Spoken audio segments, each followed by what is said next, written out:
When a man's land is his sanctuary, what happens when someone dares to claim it as their own?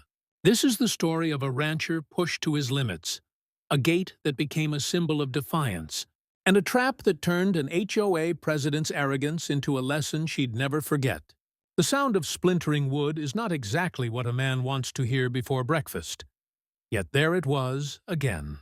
My ranch gate groaning like an old soldier as Karen's shiny white SUV barreled straight through it like she owned the place. For her, my land wasn't property. It was a shortcut. She didn't wave. She didn't ask. She just blasted past with her sunglasses on like some queen of suburbia. The first time, I thought it was a mistake. The second time, I thought she was testing me. By the third, I knew she was daring me. And let me tell you, I'm not the kind of man who takes kindly to being dared, especially not on my own land. What Karen didn't know was that while she was busy playing HOA royalty, I was busy building a trap she'd never see coming. When I bought the ranch, I pictured peace, wide open skies, cattle grazing at dawn, and a wooden gate that swung closed with a satisfying thud every night. After 30 years of construction, jobs, dust in my lungs, and HOA rules telling me what color my mailbox had to be, I wanted quiet. I wanted to breathe without some clipboard warrior knocking on my door about community standards. My ranch sat on the edge of Pine Hollow, a sprawling HOA-governed subdivision that had more rules than the state constitution. Luckily, my deed was outside their jurisdiction. I wasn't in their HOA, didn't pay their dues, and didn't have to answer to their president. The boundary line was marked by that gate of mine, a heavy, cedar-framed arch I built with my own two hands, lined with iron hinges swinging across the gravel drive. It was my line in the sand, and I was proud of it. I hadn't even been here a month before I met her. Karen, perfectly coiffed blonde bob, oversized sunglasses, and a brand-new SUV with an HOA strong bumper sticker. She slowed down, rolled her window down halfway, and gave me a smile that didn't touch her eyes. "Lovely place," she said. "Thanks," I replied. Then, without another word, she pressed the gas and drove right through my closed gate. The hinges screamed, the cedar scraped across gravel, and before I could process what happened, she was halfway across my pasture kicking up dust. Like she was late to her own coronation, I stood there, dumbfounded. My first thought was, maybe she was lost. Maybe GPS told her my ranch was a shortcut. But the boldness in her face, that dismissive half-smile as she waved in her rearview mirror. No, this wasn't a mistake. I spent the evening repairing the gate, muttering to myself, reinforcing the hinges, resetting the posts deeper in the soil. I chalked it up to bad manners and hoped it wouldn't happen again. Of course it did. A week later, same thing. I heard the rumble of her SUV, turned just in time to see her nose over the hill, barreling straight at my gate. This time, she didn't even slow down. She blasted through like she was storming Normandy. I ran out to the porch, waving my arms. "Hey, that's private property," I shouted. Her response? A laugh. She leaned out the window and shouted back, "Community easement," before disappearing down the drive. Community easement? My blood boiled. I knew my deed backward and forward. There was no easement, no shared road, no right-of-way. But she said it like a commandment from the Book of Karen. That night, I went down to the local feed store for supplies. And wouldn't you know it? Two old-timers there shook their heads when I mentioned her. "You got Karen driving through your land," one of them said, spitting sunflower seeds into a paper cup. "Afraid so," I replied. "Good luck with that. She runs the HOA like a little kingdom. Folks have been fighting her for years," the other chimed in. "She'll bleed you dry with fines and complaints if you ain't careful. Best to let her be." I didn't like that advice. Let her be. Let her tear down my gate every week like she owned it? Not on my land, not in my lifetime. The third time it happened, I caught her in the act. I was stacking firewood by the barn when I heard the familiar crunch of gravel. I dropped the logs and marched out. There she was, revving her SUV right in front of the gate. She saw me and smirked. "You really ought to keep this open," she said through her rolled-down window. "This is my gate," I shot back. "My property."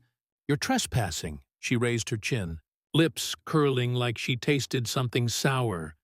"Don't be so selfish. This road saves me 10 minutes every morning. It's community spirit, community spirit." I laughed, though nothing about it was funny. "Lady, this is trespassing. You're damaging my property." Her smirk hardened. "You're new here? Maybe you don't understand. The HOA sets the rules around here. You're not above them." That was the first time I heard the word HOA like it was some divine right, like she wore a crown because she chaired a board of busybodies. I told her to turn around. She didn't. She drove through anyway, dust spraying my boots. I repaired the gate again, but it wasn't about cedar and hinges anymore. It was about principle. Every splinter felt like an insult. Every dent was her laughing in my face. The worst part? Other board members started following her lead. A couple of times, I saw a convoy of HOA vehicles cruising across my land like it was their new access road. They waved at each other, waved at me like I was just the groundskeeper. One afternoon, I found an envelope tucked into my mailbox. Official HOA letterhead, a violation notice. My heart sank as I read it. "Dear resident, you are in violation of HOA standards for maintaining unsightly structures. The ranch gate at the entrance of your property does not conform to community aesthetics.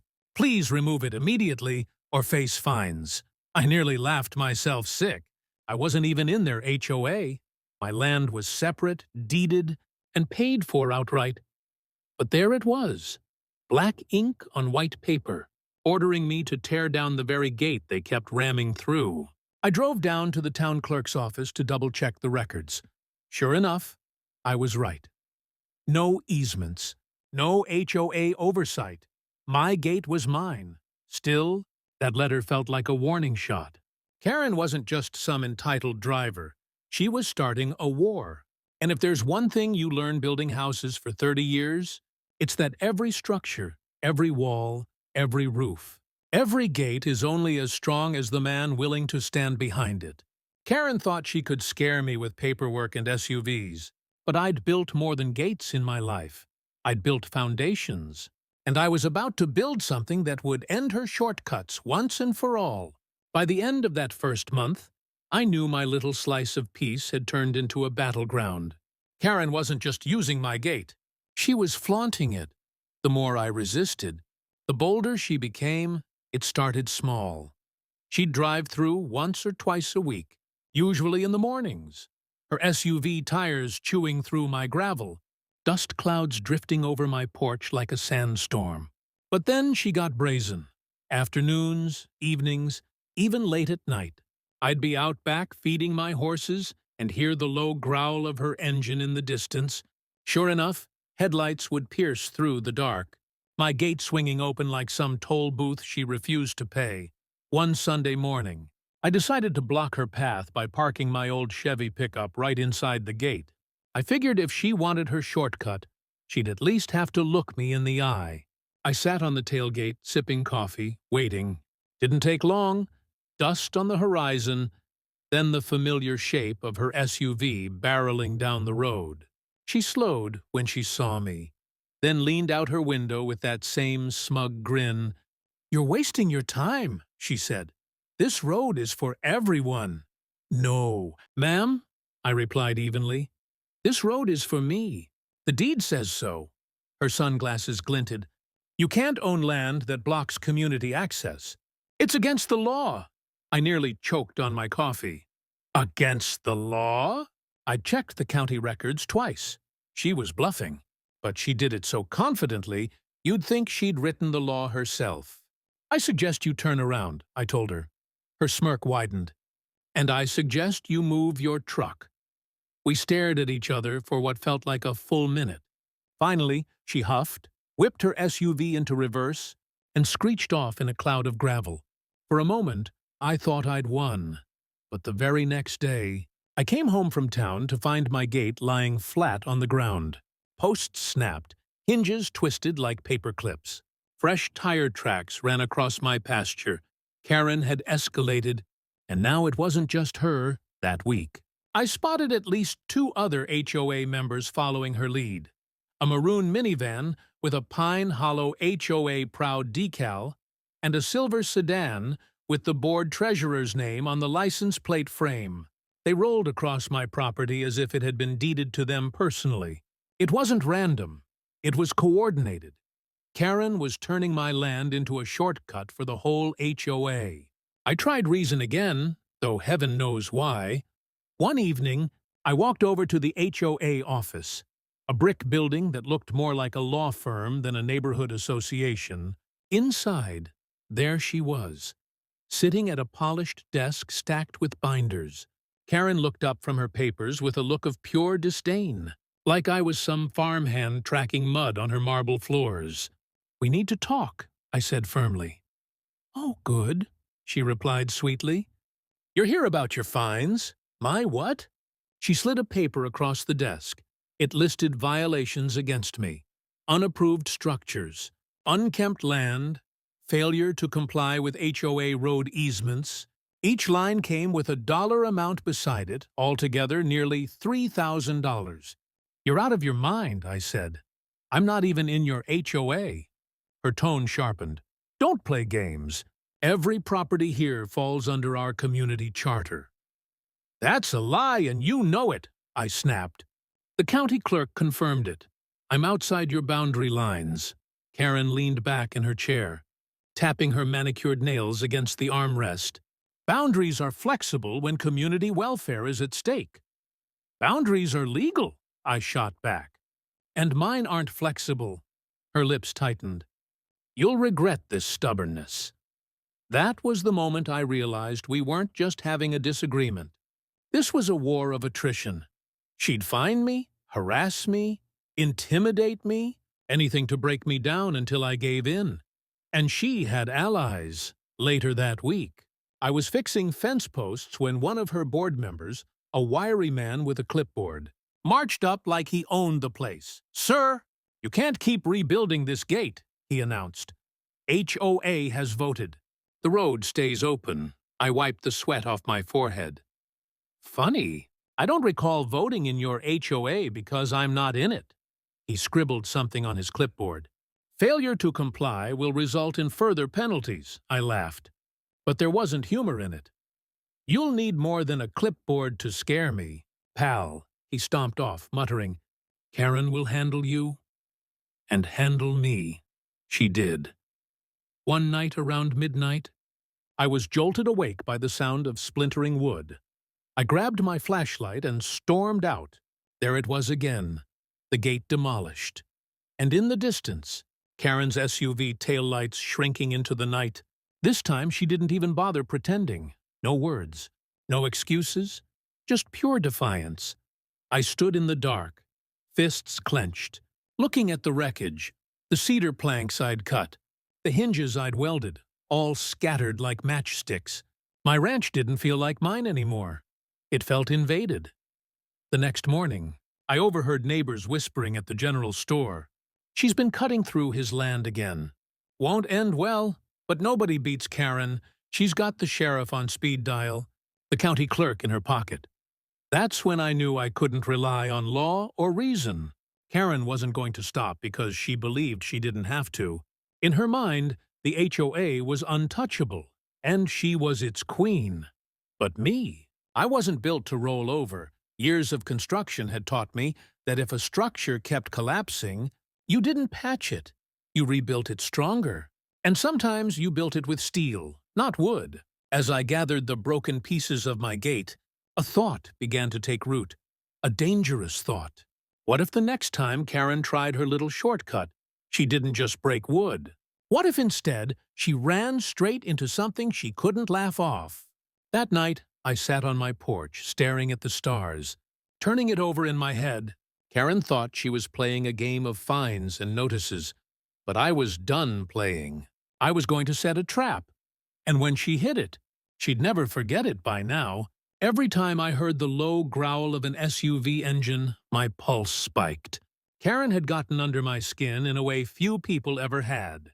It wasn't just about a gate anymore. It was about ownership, respect, and whether a man's land was truly his own when someone else decided they had a right to it. The morning after she smashed the gate again, I found another envelope in my mailbox. This one wasn't even subtle. Notice of violation. Ranch entrance obstructs community traffic. Remove gate within 7 days, or face daily fines of $200. Friezers, I stood there on the porch, letter trembling in my hand. I wasn't even in their HOA, yet somehow they thought slapping fake fines on me would break me. That same afternoon, Karen herself marched up to my porch, clipboard in hand, heels clicking on my wooden steps like she was walking into a courtroom she already owned. "You've been warned," she declared, waving the paper. "Take down that gate, or the HOA will escalate legal action." I leaned against the door frame, arms crossed. "Karen, this isn't your land. This isn't your road. You don't get to make rules here." Her face flushed.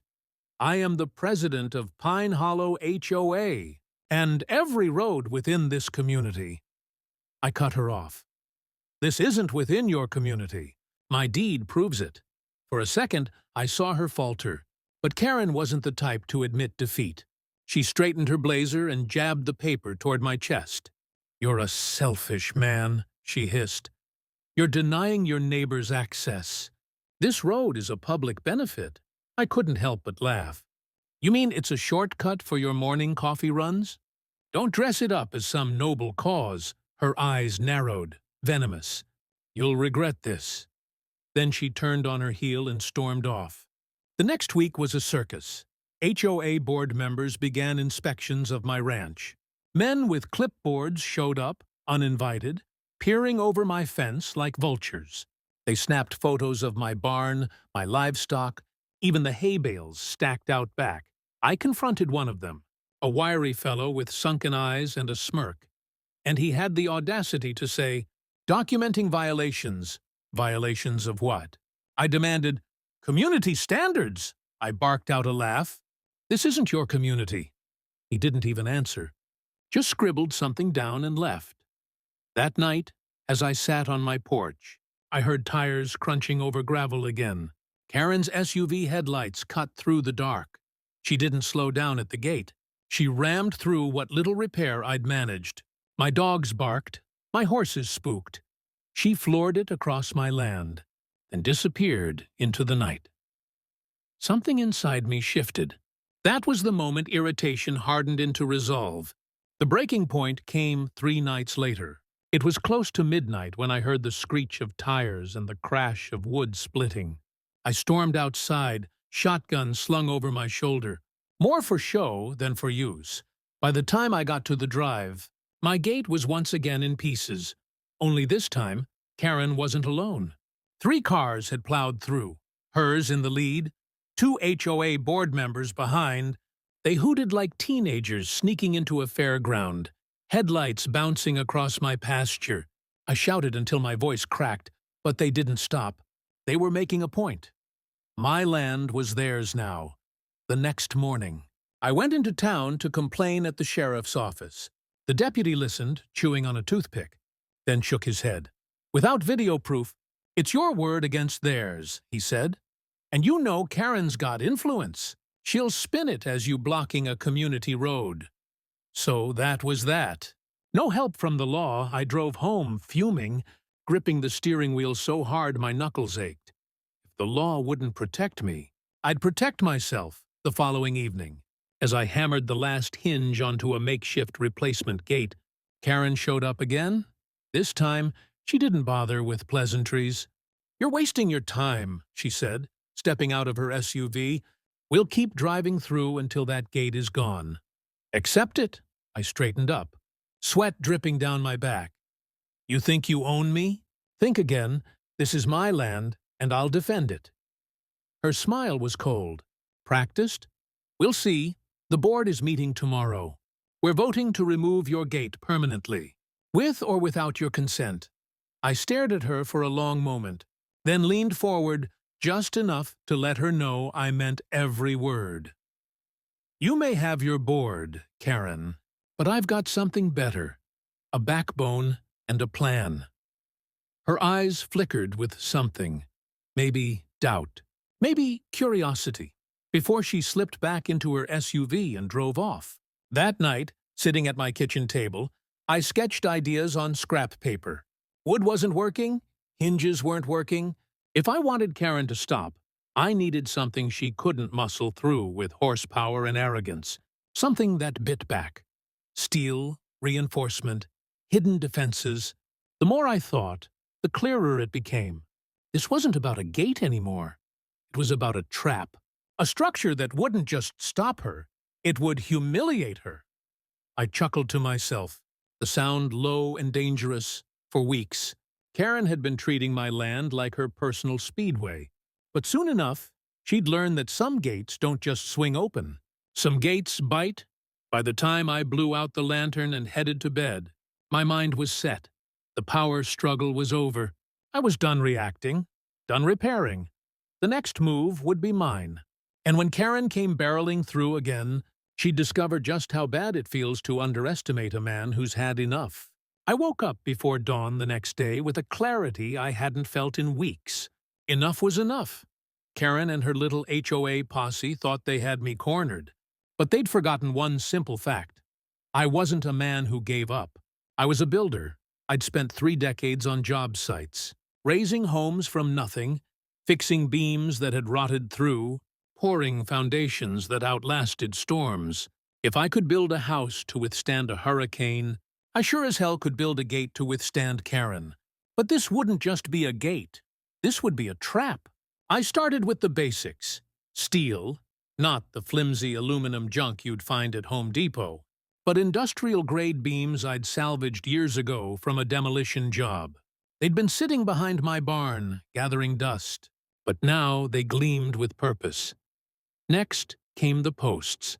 Instead of cedar, I drilled down and sank 6-foot steel posts into concrete footings reinforced with rebar cages.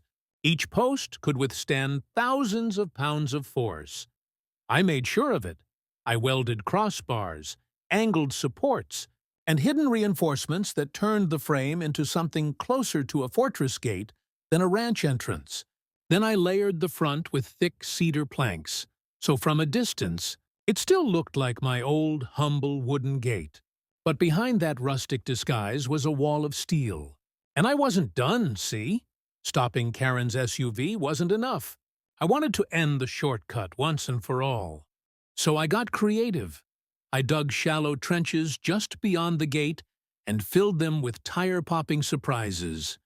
Hardened steel spikes set into concrete troughs, camouflaged beneath gravel. If someone tried to ram through again, the gate would hold them, and the spikes would shred their tires like paper. It was a design born of frustration, but refined with precision. Every measurement exact, every weld perfect. I worked through the night, lantern light flickering against steel, sweat running down my back. My dogs lay nearby, heads resting on their paws, watching as if they knew their master was preparing for battle.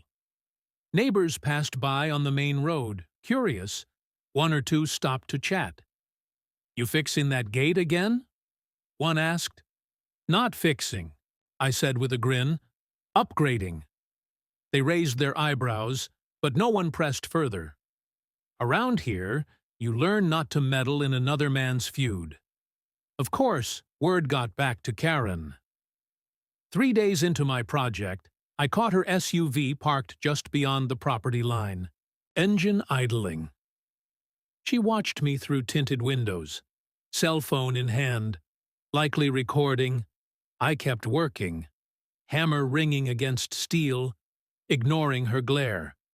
Finally, she rolled down her window. "You really think you can stop progress?" she sneered. I didn't even look up. "No, but I can stop you." Her laugh was sharp, brittle. "We'll see. The board meets tomorrow. We're filing an injunction."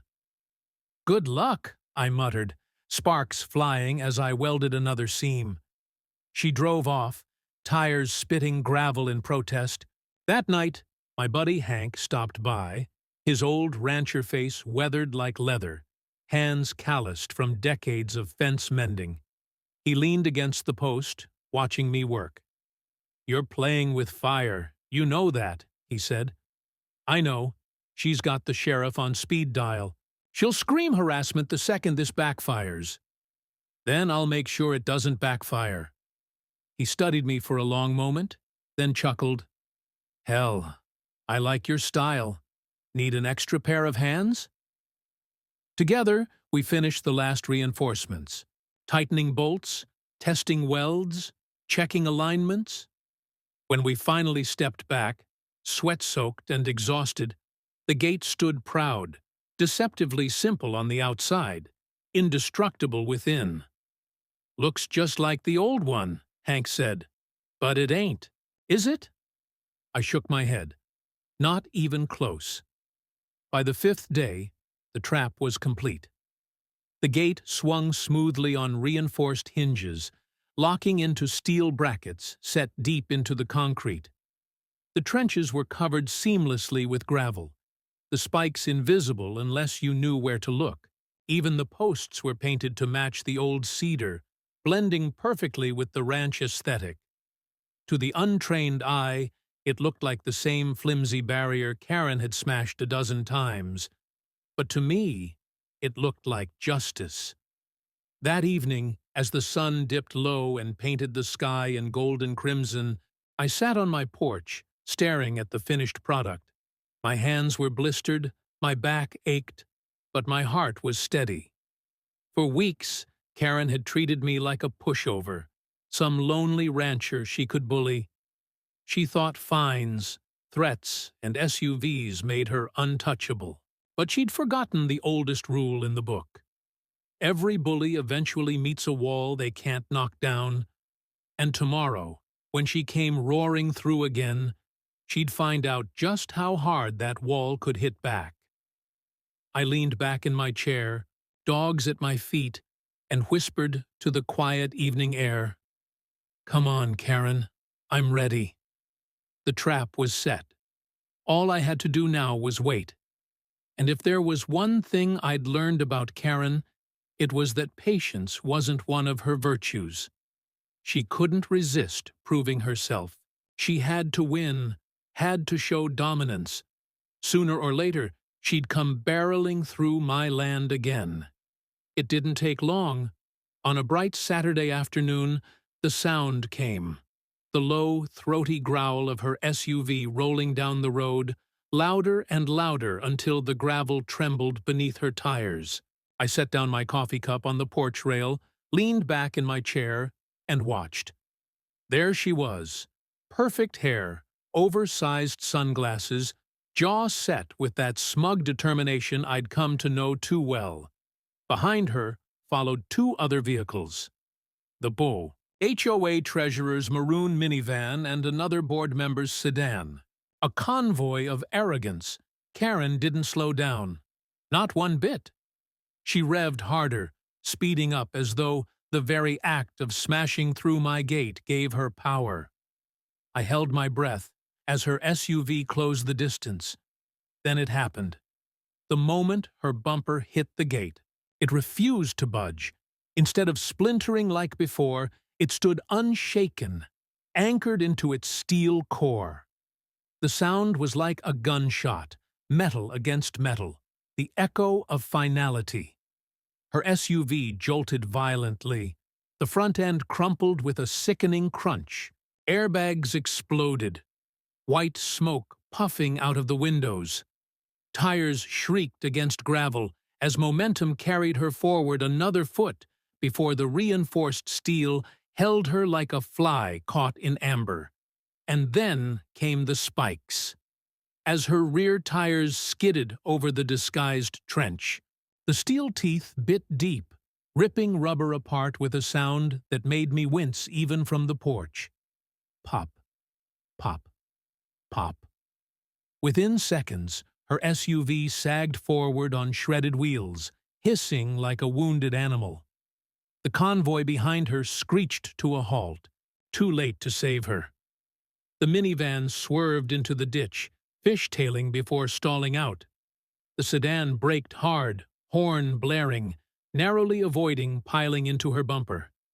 Dust settled over the scene, hanging in the summer air like smoke after a battlefield skirmish. For a long moment, everything was silent. Then the screaming began. Karen flung open her door, stumbling out in a cloud of airbag dust. She coughed, eyes wide, face twisted with fury. "What have you done?" she shrieked, pointing at me as though I'd just committed a crime against humanity. I stayed seated on the porch, calm as a preacher on Sunday morning. My dogs barked at her, but stayed at my side, tails stiff with tension. "What I've done," I called back, "is stop you from trespassing." Her voice cracked into a shrill pitch. "This is illegal. You've put lives at risk." I stood slowly, walked down the steps, and approached the wreck. The closer I got, the clearer the picture. Her SUV's bumper bent like a crushed soda can, airbags drooping, fluids dripping onto the gravel. It was a mess. "But me?" I smiled. "You were warned," I said evenly. "Over and over. You chose this." She stomped her heel into the ground, trembling with rage. "You're finished. The HOA will bury you in lawsuits." I raised an eyebrow. "On what grounds? You drove through a private gate on private property without permission. That's trespassing." And lucky for me, I tapped my pocket, pulling out a small device. I installed cameras this time. I pointed to the posts. Sure enough, small security cams were mounted discreetly at angles, flashing red recording lights. Her face went pale beneath the dust and makeup. "You wouldn't," she whispered. "I would," I replied.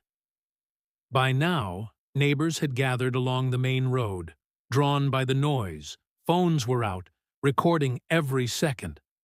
A few chuckles rippled through the crowd as they saw Karen standing in front of her immobilized SUV, red-faced and sputtering.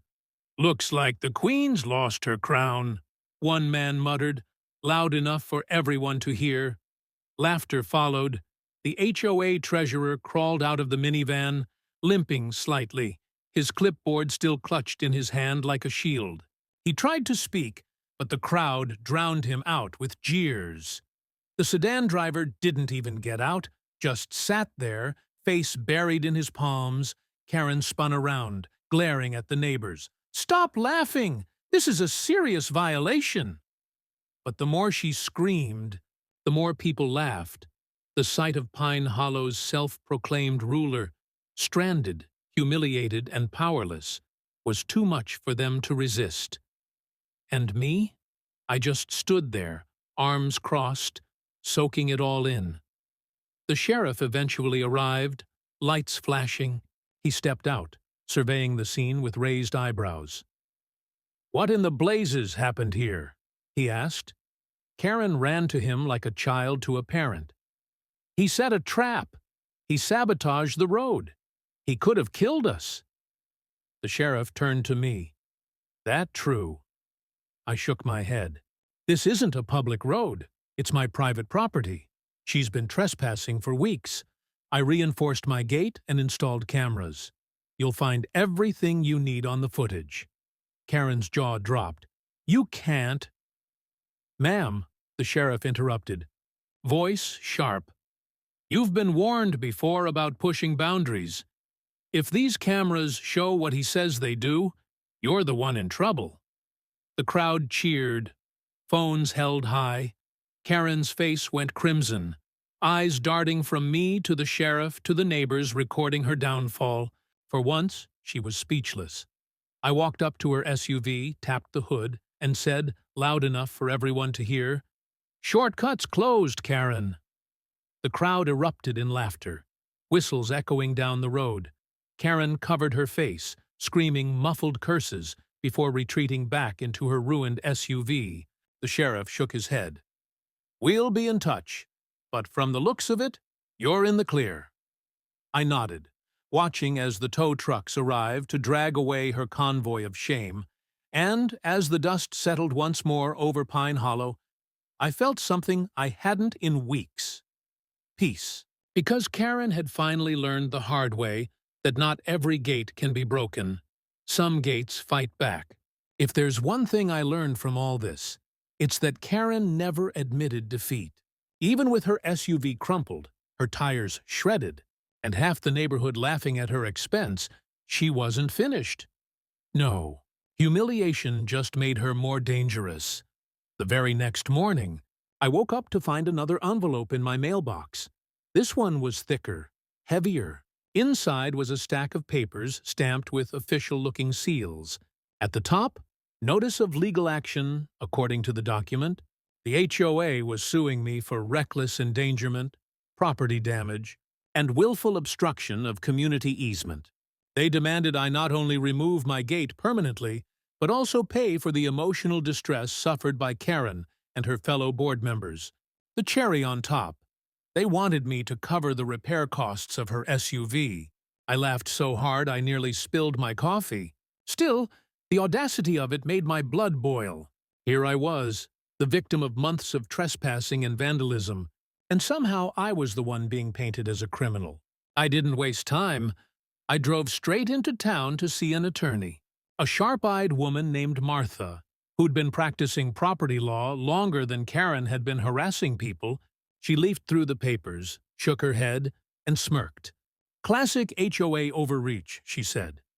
"They don't have jurisdiction over your land, and they know it. But they're banking on you folding under pressure." "Well, folding isn't in my vocabulary," I replied. She chuckled. "Good, because this is going to be fun." Martha filed a countersuit within the week. Trespassing, destruction of private property, harassment, and attempted fraud through false fines. And thanks to my cameras, we had everything on tape. Karen smashing through the gate, HOA members tailgating her, and the aftermath of their little joyride. When Karen realized I wasn't backing down, she doubled down. 2 days later, I came home to find a group of board members standing outside my gate with clipboards, shouting loud enough for the whole street to hear. "This man is dangerous," one cried. "He set a trap that could have killed children. Unsafe structures, violations everywhere," another added. Karen herself stood in the center, waving papers like a general rallying her troops. "We cannot allow one stubborn man to endanger our community. He will pay for what he's done," neighbors gathered. But unlike before, the crowd didn't side with her. They murmured among themselves, some shaking their heads, others recording on their phones. The tide was turning. I stepped onto my porch, arms crossed, and raised my voice. "You all want the truth? Watch the footage. Every single time she plowed through that gate, every fake fine, every trespass, it's all on camera." Then I pointed to the crowd. "You've all seen it with your own eyes. This isn't about safety. This is about control." Murmurs turned into shouts. Someone yelled, "We're tired of the HOA bullying us." Another chimed in, "You tell him, neighbor." Karen's face paled beneath her makeup, but she held her ground, shrieking, "Lies! All lies!" But the damage was done. The cracks in her kingdom were showing. The court hearing was where it all truly unraveled. Karen arrived in a bright red suit, armed with a stack of binders, her board members trailing behind her like nervous ducklings. She strutted into the courtroom as if she owned it, smiling to the spectators like a politician at a campaign rally. When the judge called the case, Karen's lawyer launched into a dramatic speech about how I'd endangered the welfare of the community with my booby-trapped gate. They painted me as some unhinged recluse, obsessed with defending imaginary property rights. Then Martha stood, calm, precise, deadly. "Your Honor," she began, "the evidence will show that my client's property lies outside of HOA jurisdiction. These fines and claims are fraudulent, and as for endangerment, the only danger here was caused by the reckless trespassing of the HOA president and her associates. She clicked a remote, and the courtroom screens lit up. Video footage rolled. Karen's SUV slamming into the gate. I'd heard him point wandered the way to entren, tires bursting on the spikes, neighbors laughing in the background. Then the earlier clips played. Every time she rammed through, every arrogant smirk, every shouted community easement. By the end, the courtroom was buzzing. Even the judge raised an eyebrow, unimpressed with Karen's antics. When Karen herself was called to testify, she melted down. "I am the president," she screamed at one point, pointing at me. "He can't defy me. He can't defy the HOA." The judge slammed his gavel. "This is a court of law, not your board meeting. Sit down." Her credibility was shredded in seconds. The ruling came swift and sharp. The court dismissed the HOA's claims entirely. Instead, the judge ordered the HOA to pay damages for trespassing and property destruction. Karen herself was fined for harassment and reckless driving, and, as the cherry on top, the footage was admitted into the public record, meaning it could be requested and leaked, which it was, within a week. Clips of Karen's SUV slamming into my gate went viral on social media. The internet had a field day. Memes sprouted up overnight. HOA Karen versus the Gate of Justice. One clip even got edited with dramatic music, freezing on her shocked face as the caption read, "You shall not pass." The humiliation was complete. Back in Pine Hollow, the fallout was brutal. Neighbors who had long been silent finally spoke up. Stories of Karen's bullying poured out.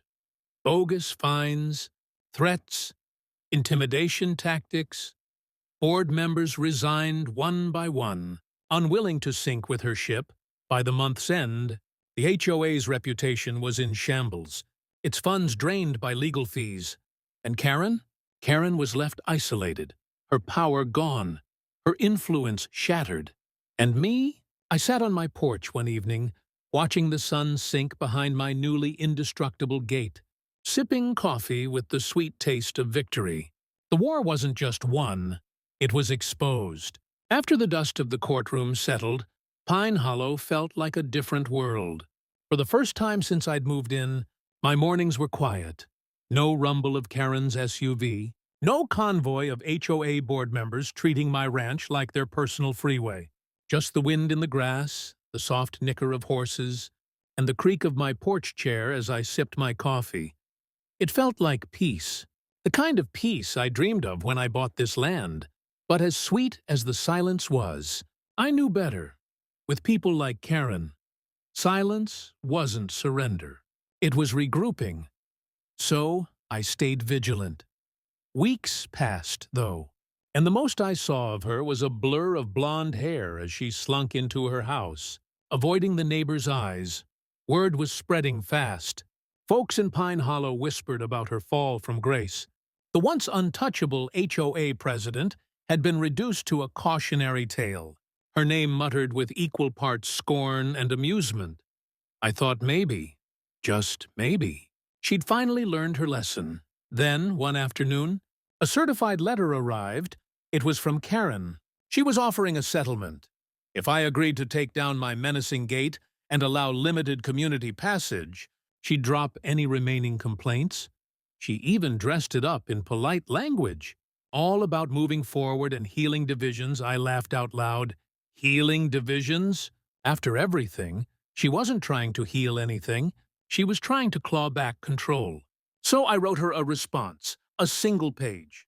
2 sentences. There is no community easement. I own the road, and I have the deed to prove it. See? Here's the twist. All this time, while Karen was filing bogus fines and screaming about community rights, I'd quietly gone back through county records. And not only did I confirm my ranch stood outside HOA jurisdiction, I discovered something else. The road she loved so much. The shortcut she claimed as community property. It wasn't even listed as public. It was mine, deeded to me, paid for in full. Karen and her board had been trespassing on my private road. Every dollar she spent on lawsuits, every ounce of energy she wasted trying to dominate me, It all crumbled with a single document. I'd been holding on to that knowledge like a loaded gun, waiting for the right time to reveal it. And now, the time had come.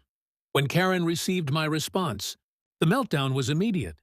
She stormed onto my property one last time, waving the letter like a flag. "This is fraud!" she screamed, her voice echoing across the fields. "You can't own that road! It's for the community!" I walked calmly to the edge of my porch, folded arms resting on the railing. "Check the records, Karen. County clerk's office, deeds in my name, always has been." Her face twisted, eyes wide with disbelief. She sputtered like a car with no gas. That's impossible!" "No," I said. "What's impossible is you ever setting foot on this road again." Consider yourself trespassed. Neighbors had gathered again, phones in hand, recording every word. And when Karen realized she was outnumbered, out-recorded, and out of power, something in her broke. She let out a strangled scream, stomped her heel into the dirt, then spun around and stormed off for the last time. From that day forward, Karen never drove through my gate again. The HOA, stripped of its tyrant leader, limped along quietly, its remaining members more interested in trimming hedges than bullying ranchers. And me! My ranch finally became the sanctuary I'd imagined. The gate stood tall, stronger than ever, guarding not just my land, but my dignity. Every time I walked past it, I smiled. Not just because I'd won, but because I'd done it the right way.